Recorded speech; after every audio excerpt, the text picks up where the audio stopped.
was a few years back in high school, about 1982, so 2006, so 24 years ago.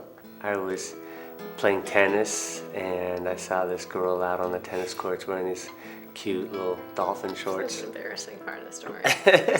And I said to my friend, "Who's that?"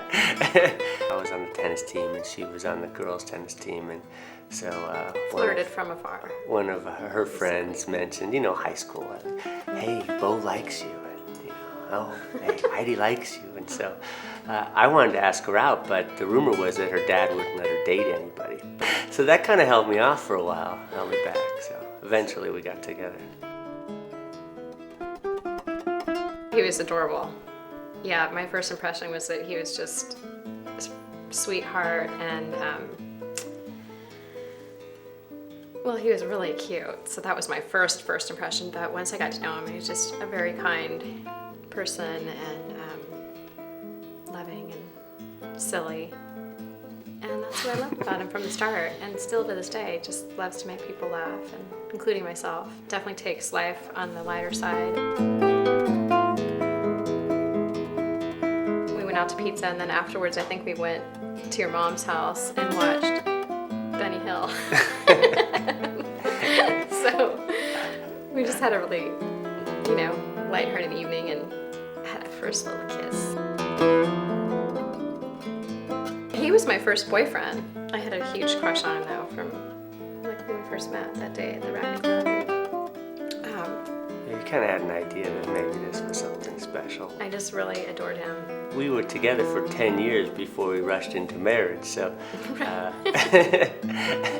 we sort of took it slow, but we were always committed to each other. And I just remember when I left to college, and there was a lot of tears and crying, and I was going to miss her a lot, and I thought, this is the one for me. And she's such a sweet person.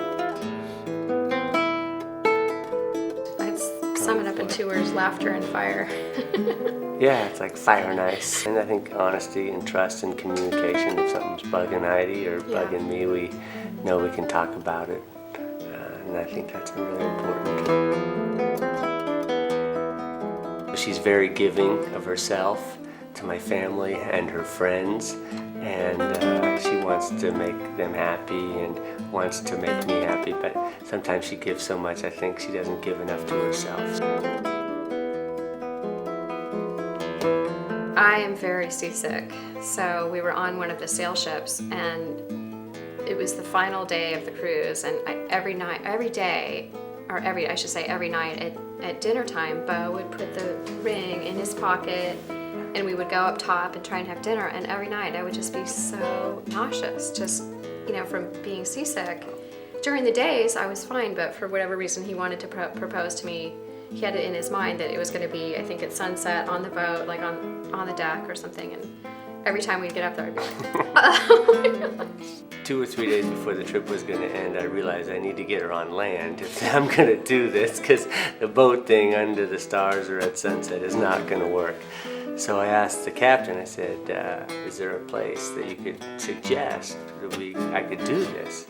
And he said, yeah, we're actually coming towards the end of the trip across some real small private islands, and we'll put you in a little Zodiac boat with some champagne and strawberries and a little picnic, and we'll take you to your own private island, and then you can propose to her there, and if she says no, you can just leave her. And I said, that is perfect. Yeah, by this time I'm thinking, okay, if this proposal doesn't happen today, this is not working for me. So we got on the island, and I asked her to marry me. A beautiful afternoon on her own private beach, and then the Zodiac came, and he said, so what'd she say? And I gave him the thumbs up, and he said, all right, I guess she gets to come back. And so we came back, everybody stood up and gave us a standing ovation and sent us champagne, and it was a really special night. We have a daughter, 3.5. It's certainly a centerpiece of our conversation. Yeah. We talk about Zoe and what she's doing, and it's just great to hear her voice. And I think children it's a lot of work, a lot of time and commitment, but you get everything out that you put in, I believe. And I remember at my stepmom's 60th birthday, and the only thing she wanted was to be surrounded by all of her kids. There's 5 kids in the family, and I thought that was special, and I thought that would be neat when we're older, and we can be surrounded by, our child or our children. I would say honesty is just, I think, the foundation for any good relationship, because honesty leads to trust, and trust leads to love, because without trust it's hard to have a real sound relationship, and without honesty you can't really have trust.